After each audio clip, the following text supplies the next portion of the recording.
만약 당신이 왕의 아들이라는 소문 속에 평생을 살아야 한다면, 하지만 정작 그 왕은 당신을 아들이라 인정하지 않고 세상은 당신을 이방인처럼 본다면 어떠실까요?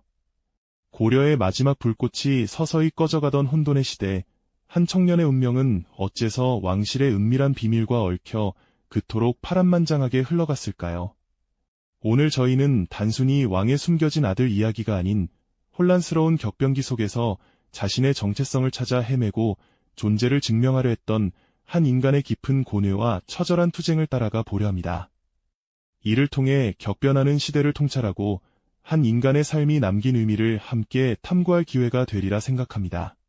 때는 고려 말 쇠락의 그림자가 드리우던 시절 모두의 귓가에 맴도는 한 소문이 있었습니다. 왕의 핏줄을 이어받았다는, 그러나 결코 왕실의 품에 안기지 못한 채 그림자처럼 살아가던 한 청년에 대한 이야기였죠. 그의 이름은 왕후, 바로 충렬왕의 아들이라는, 혹은 최소한 그렇게 의심받던 인물이었습니다. 그의 출생은 처음부터 베일에 쌓여 있었고 왕실과의 은밀한 연결고리는 단지 소문으로만 전해질 뿐 그 누구도 명확히 설명해주지 않았습니다. 저작거리에서는 귓속말이 오갔고 사람들은 그를 두고 수군거렸습니다. 어린 왕후가 궁궐 밖에서 멀리 왕실 사람들을 바라볼 때면 그 시선 속에는 알 수 없는 갈망과 동시에 깊은 불안감이 서려 있었을 겁니다. 그의 존재를 둘러싼 초기 기록들은 매우 모호하고 단편적입니다. 충렬왕과 12 사이에서 태어났다는 이야기도 있었고, 혹은 다른 왕족의 사생아라는 설도 있었죠. 하지만 그 어떤 것도 확실한 공식 기록으로 남아있지 않아 그의 신분은 늘 안개 속에 가려져 있었습니다. 마치 부유하는 섬처럼 어디에도 온전히 정착하지 못하는 불확실한 존재였던 겁니다. 고려 말의 혼란스러운 사회상 속에서 원나라의 간섭과 내부 권력 다툼은 이미 나라의 근간을 흔들고 있었고, 이러한 시대적 배경은 왕후의 불안정한 삶을 더욱 위태롭게 만들었죠. 그는 태어날 때부터 왕실의 그림자이자 세상의 이방인이었습니다. 왕실, 특히 당시의 충렬왕은 왕후를 공식적으로 자신의 아들이라 인정하지 않았습니다. 하지만 그렇다고 해서 그를 완전히 외면하지도 못하는 미묘한 관계를 유지했죠. 마치 뜨겁지도 차갑지도 않은 물처럼 왕후는 늘 왕실의 경계선 위에서 이태롭게 서 있었습니다. 왕의 침묵은 그 어떤 질책보다도 냉랭하게 느껴졌을 것이고, 간혹 던져지는 시선 속에서는 그저 무관심만이 엿보였을지도 모릅니다.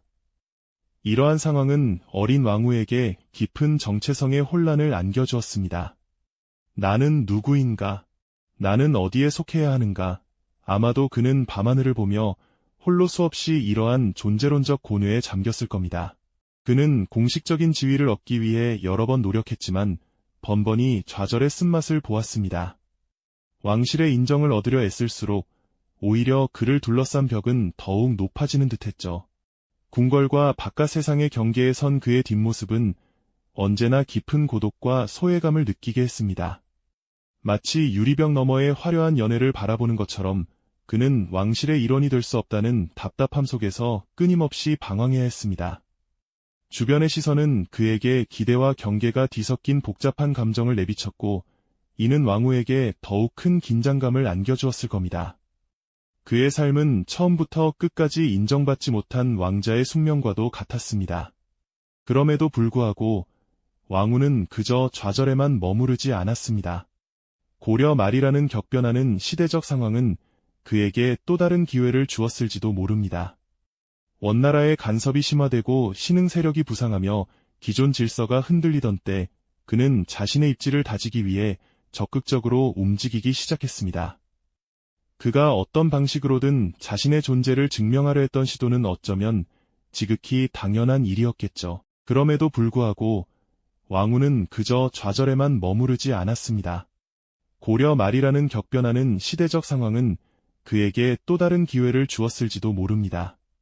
원나라의 간섭이 심화되고 신흥 세력이 부상하며 기존 질서가 흔들리던 때 그는 자신의 입지를 다지기 위해 적극적으로 움직이기 시작했습니다. 그가 어떤 방식으로든 자신의 존재를 증명하려 했던 시도는 어쩌면 지극히 당연한 일이었겠죠. 혼돈의 물결이 거세게 휘몰아치던 고려 말, 그는 단순한 방관자로 머물지 않았습니다. 원나라의 그림자가 짙게 드리워 백성들의 삶을 옥죄고 한편으로는 새롭게 떠오른 세력들이 기존의 질서를 뿌리째 흔들던 그 격동의 시기에 왕후는 자신의 자리를 굳건히 다지기 위해 필사적으로 발버둥 쳤습니다. 역사의 기록들은 그가 무장으로서 용맹을 떨쳤던 순간들을 전하고 있습니다. 전장의 한복판에서 칼을 휘두르며 자신의 존재감을 각인시키려 애썼던 그의 모습은 어쩌면 왕실의 인정이라는 오랜 갈망을 현실의 힘으로 바꾸려 했던 처절한 몸부림이었을 겁니다. 전투에서 보여준 그의 활약은 단순한 군사적 성과를 넘어 그를 둘러싼 불확실한 신분에 대한 답답함을 뚫고 나아가려는 의지의 표출이었을까요? 그는 무력뿐 아니라 복잡하게 얽힌 정치판에서도 자신의 입지를 다지기 위해 노력했습니다. 권력자들과의 대면을 피하지 않고 때로는 아슬아슬한 줄타기를 마다하지 않으며 자신의 영향력을 확대하려 했죠. 위기에 처한 고려의 운명 속에서 왕실의 외곽에 머물던 한 청년이 자신의 운명을 스스로 개척하려 했던 그 열망은 어쩌면 당시 고려를 지탱하던 많은 이들의 염원과도 맞닿아 있었을지도 모릅니다. 하지만 운명의 소용돌이는 그를 가만두지 않았습니다. 왕실의 권좌를 둘러싼 암투는 갈수록 심화되었고 새롭게 떠오른 세력들과의 첨예한 대립은 피할 수 없는 숙명처럼 다가왔습니다. 그는 이 모든 사건의 한복판에 휘말리며 예측할 수 없는 방향으로 흘러가는 거대한 흐름 속에 갇히게 됩니다. 믿었던 이들의 배신과 음모에 더든 그를 더욱 깊은 절망의 나락으로 밀어넣었을 겁니다. 그의 모든 노력은 마치 모래성처럼 허망하게 무너져 내렸습니다. 왕실의 복잡한 계승 다툼 속에서 그는 희생양이 될 수밖에 없는 비극적인 운명을 맞이하게 됩니다. 고려의 마지막 불꽃이 꺼져가던 그 혼란스러운 시기, 그의 삶은 결국 쓸쓸하고 안타까운 최후를 향해 치달았죠. 역사의 기록은 그의 마지막 순간을 짧지만 강렬하게 증언하고 있습니다. 모든 희망이 사라진 순간, 그는 과연 어떤 심정이었을까요? 어쩌면 그는 자신의 운명에 맞서 최후의 발버둥을 쳤을지도 모릅니다. 혹은 모든 것을 체념한 채 그저 자신의 삶을 받아들였을 수도 있겠죠. 그의 존재가 왕실의 근간을 뒤흔들고 시대의 흐름에 깊은 파문을 일으켰던 그 모든 순간들은 한 인간의 삶이 얼마나 고독하고 비극적일 수 있는지를 여실히 보여줍니다. 진실과 소문, 핏줄이 정해준 운명 앞에서 한 인간이 자신의 존재를 세상에 각인시키려 했던 그 처절한 몸부림은 우리에게 어떤 메시지를 던지고 있을까요? 그의 삶은 깊은 연민과 안타까움을 자아내며 역사적 비극 앞에서 우리를 숙연하게 만듭니다.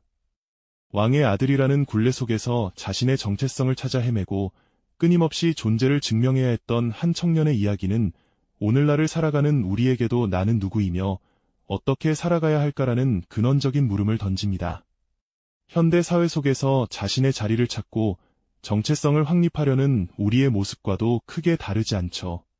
거대한 권력의 흐름과 가혹한 운명 앞에서 한 개인이 겪는 고뇌는 시대를 초월하여 인간 본연의 숙명과 깊이 연결되어 있음을 보여줍니다. 그의 이름이 역사에 뚜렷이 새겨지지는 못했지만 고려의 마지막 불꽃이 꺼져가던 혼돈의 시대를 관통하며 그가 남긴 발자취는 우리에게 여전히 수많은 질문을 던지는 하나의 상징으로 남아있습니다. 이 영상이 도움이 되셨다면 좋아요와 구독 부탁드립니다. 여러분의 응원이 제게 큰 힘이 됩니다. 다음 영상에서도 더 유용한 정보를 공유하겠습니다. 감사합니다.